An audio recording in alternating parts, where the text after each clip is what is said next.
Sawubona. Sure. Njani? Right. Hayi siyaphila nathi.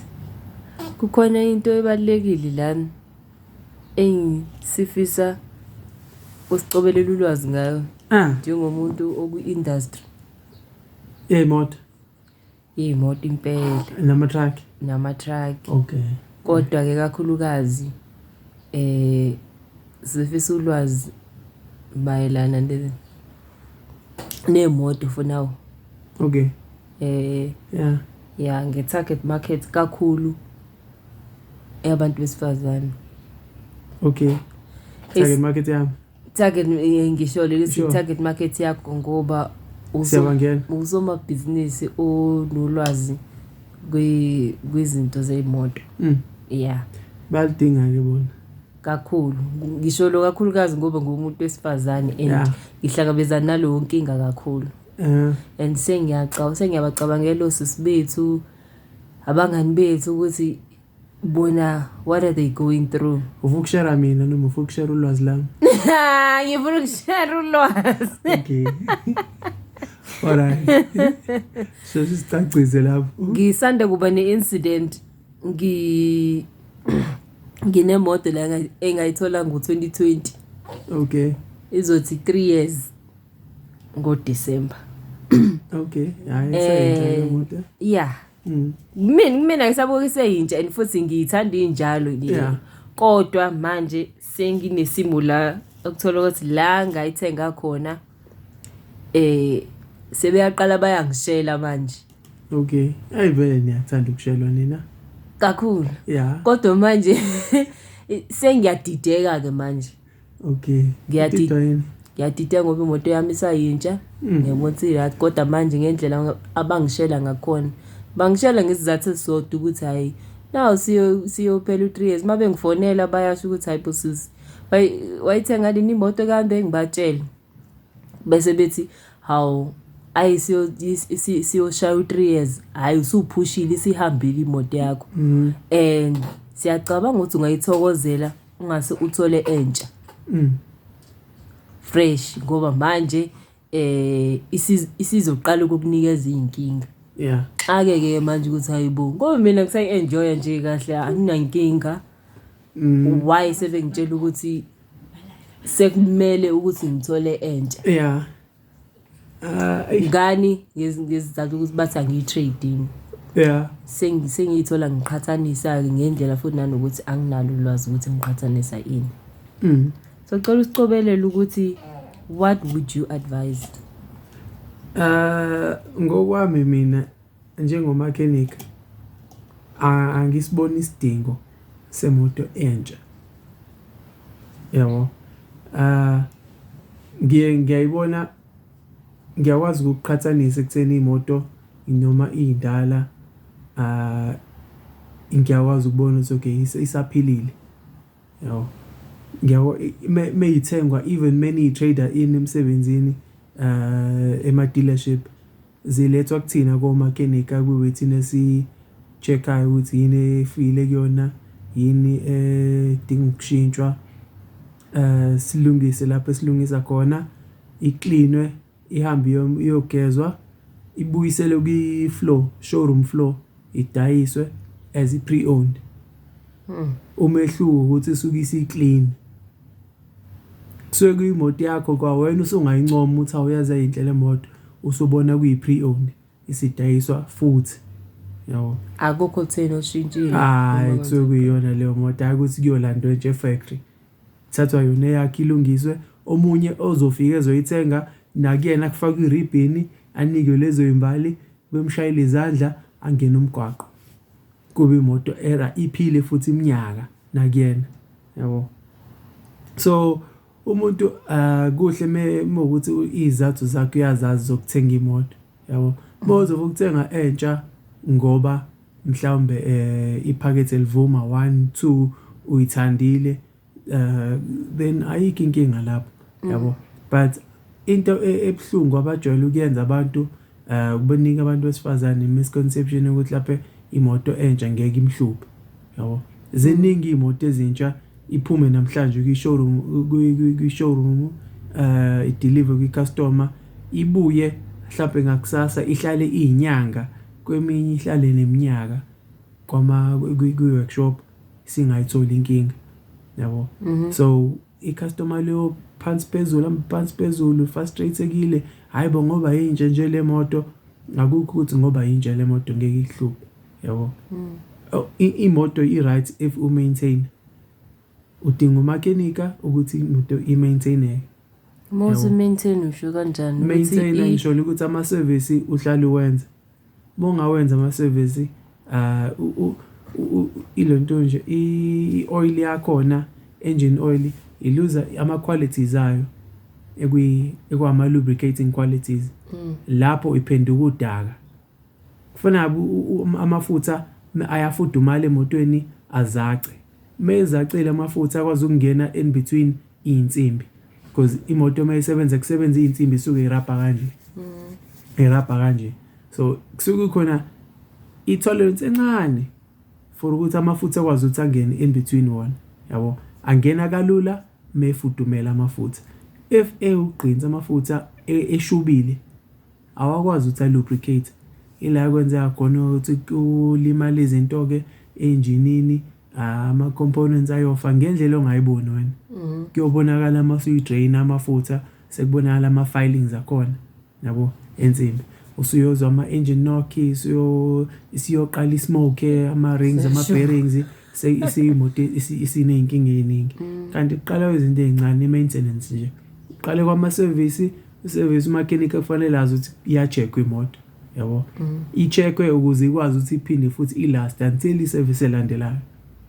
Kufanele ku-checkwe yonke into kuyona, yabo.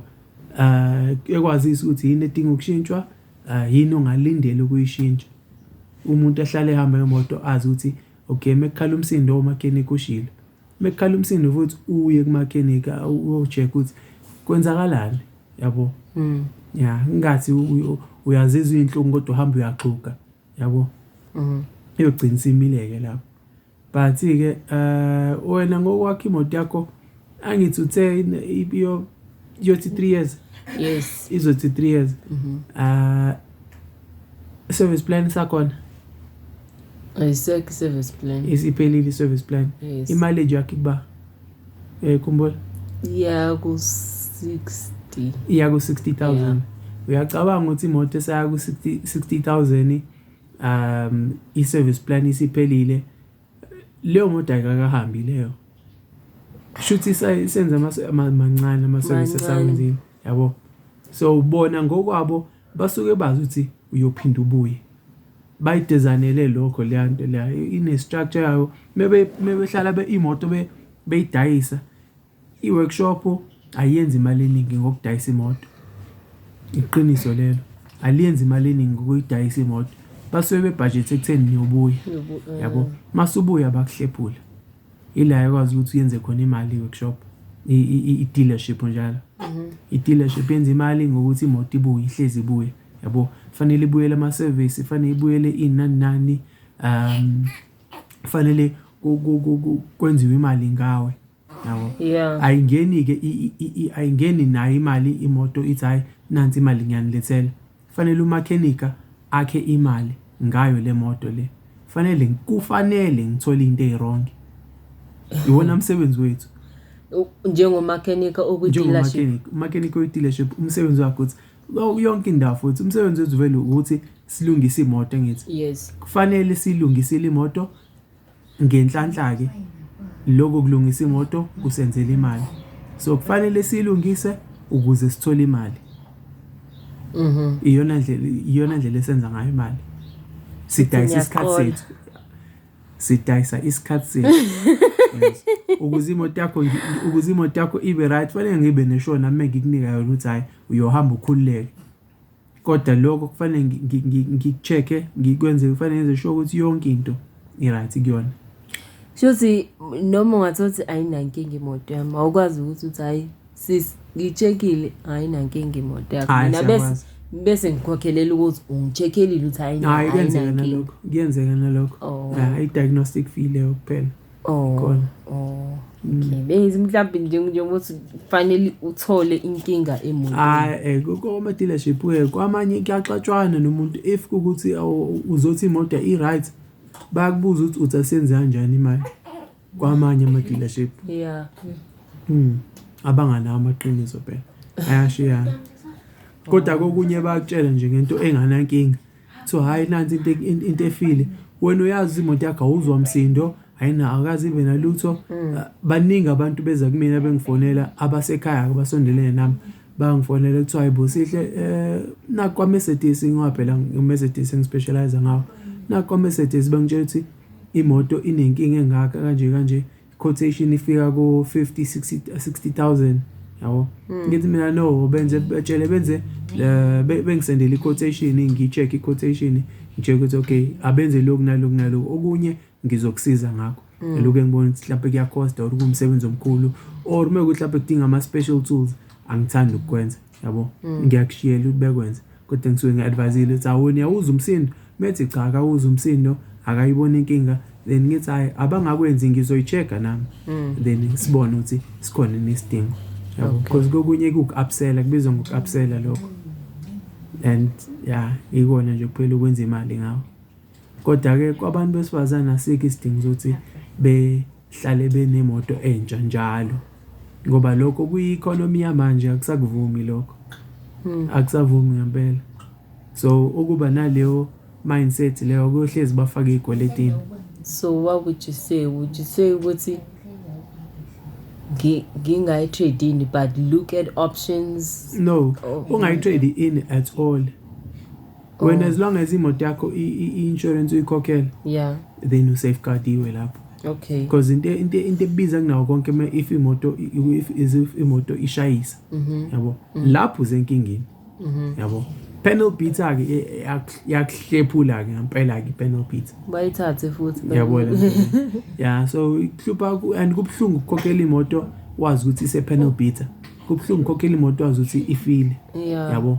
So as long as i-insurance yakho ikhokhela then ezinye izinto zama mechanical repairs uyakwazi ukuxoxiswana kwabanye omakhenika uyakwazi ukuthi ube nanesikweletu uthi ethi umakhenika ngizokulungisela thenga ama-parts e-labor mhlawumbe sobe sibone kancane iloko kumnandi ngokusebenzisana nabantu ngaphandle yabo.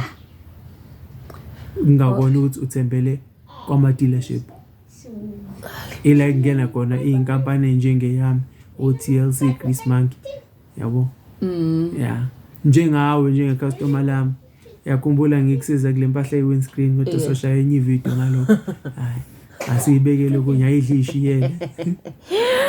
Hayi ngazi noma ke ngiphendulile imibuzo yakho. Chazelekile kahle futhi uyangivumela umfana wami uyamuzwa uyangivumela umfana wami. Nami sengabuye futhi enye video engicelayo on behalf of people is ukuthola ukuthi how thina can we be able to find umakhenika that I can trust ukuthi hayi bush mechanic. Ngoba nalokho that's very important. That's another thing estruglisha ngayo. Balekile nalokho ngiyakuzwa uyachaza ukuthi mawusebenzisana nomechanic nixoxisana but khona umechanic ungangishaya futhi bakhona bajwayele ubizwa ngo-rasta. What a coincidence. Angazi noma ngakini babe ngekho ngasekhaya bahlezi ukhona urasta bahlezi ku-rasta ngoba ne-dread nje. Suthi kuqondene ka. Kodwa nami i-dread-ke hayi ngingasho ukuthi sengithanda ukuthatha ngakomalume khona umalume wami one-dread naye ngifuza umalume-ke ngalapho naye urasta naye akhanda-ke naye akhanda impela. Kodwa kuhle if ukuthi ufuna umakhenika othembakele ngathi ungathola umakhenika o-qualified at least ungaqala ngalapho ukuthi kube o-qualified. Kunzima-ke kona ukuthi uverify ukuthi u-qualified yini ngoba ngisho umbuze ngaphendula ethi ya kuphela yabo. Ngakho-ke ngithi enye video hayi-ke angazi-ke ngoba ngeke uhambe ubuze umakhenika ama-qualification abo khohlwa-ke lapho uyifaka enkingeni-ke lapho uyifaka nje enkingeni enkulu nje lapho ngoba nayo qualification empeleni yabo uma sekufika ekukhandeni nayo although inayo I value inayo I-weight kodwa ayikona konke ayikona konke I-qualification ayisikona konke ngeke ukwazi konke ngeimoto zonke yabo kuyoba khona ulwazi lakho lo hamba liphele khona kuyoba khona izinto strong kuzona ube khona ongekho strong kuzona yabo so even aba qualified basebenzisana nabangekho qualified even ema workshop yabo babizwa ngama retail shop assistants ama RSA yeah so ngathi ngabe umuntu kodwa sazi istory sakhe asiqale ngokuthi ebe clean angisho njalo ngcono akabe clean umakhini yabo angathathi nje umuntu ongcolile mina ngiyanyanya mengibona umakhini ongcolile ngiyanyanya impela okay hayi iyophuma yona yasithembisa ivideo mhlawumbe noma ubona ukuthi ayikho into ongayichaza lapho kunzima ngixaka abafowethu nama qualification ngeke hayi wena bona ukuthi yabo lo ofuna ukutaste amafutha hayi baleka ongcola kakhulu ucheck iyard nje check iyard ukuthi umakhenika mayengaveli umtsintsile ngisho ukuthi hayi imoto khona bathandayo ukuveza mina ngihlezi ngifaka ibhande mina ke ibhande mina ngihlezi ngilifakile emsebenzini angazi moyo futhi ngohlezi ngokuza umtsintsile wanebhade impela uyozungathembi kuthiwa futhi ozokubuza ukuthi uke wayibika imoto yabona ke mina ngiyathandaza ke ngeke ngikubuze indaba zomsamo wakho ukuthi ngaphelele umsamo yakho nabakini ay enzima ke leyo part kodwa hayi ngiyabona ibalekile impela ngoso balekela ama dealership fanele sithole umakheniki engizosebenzisana naye ngizomuthola kanjani njengomuntu wesifazane kuhle ukuthola umakheniki ospecializeayo kuhle kakhulu ukuthola ospecializeayo because ngeke wazi yonke into ospecializeayo uzobe aze nabangani naye even if uthi into emnika challenge kodwa uzwazi ukuthi okay khona umuntu engimaziyo o mhlawumbe onolwazi uthe okwanda kunami because ezinye izinto uyayikhohle yabo but khona nezinye inkinga esingeke sihlangabezana nazo zonke inkinga uyakwazi uma ukuthi usebenza nabantu abajwayele ibrand ethize ufonela abanye uthi wena usuwahlangabezana nenkinga nje umunye kutshela sure ngiye ngahlangabezana nayo ngenza lokhu nalokhu yabo ushwebe kancane mhlawumbe sizakale hayi siyabonga akabe clean kodwa mechanic